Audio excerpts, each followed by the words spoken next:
এতদিন পর শ্বশুরবাড়িতে আসছি, অনেকদিন হয়ে গেল, প্রায় সপ্তাহখানেক পর বাসা থেকে আসলাম। এসে আমার খুব ইচ্ছে হয় যে তাদেরকে রান্না করে খাওয়ার ভালো মন্দ কিছু। তো এই আলুটা দিয়ে আমার শ্বশুর আব্বা মাংস খেতে খুব পছন্দ করে, তাই আমি এটা দিয়ে মাংস রান্না করছিলাম। মাংস দেখে মেরিনেট করে রাখছি, সেগুলো এখন বসে দিচ্ছি। তাছাড়া এখানে আমার শ্বশুর আব্বা এই বলতে গেলে বন্য মুরগি, এটা ছাড়া আর কোনো মাংস মানে তেমনটা খেতে চায় না। আজকে আমি বন্য মুরগি রান্না করতেছি।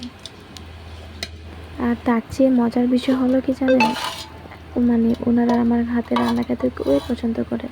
আর আমি যতবারই আসি না কেন ওদের জন্য রান্না করি, আমারও খুব ভালো লাগে। আর বাসায় থাকতে থাকতে একা একঘেয়েমি ভালো লাগে না, তাই এখানে এসে ওদেরকে একটু রান্না করে খাওয়াবো, এতে আমার অনেক ভালো লাগে। ভিডিওটি ভালো লাগলে লাইক, কমেন্ট, শেয়ার দাও।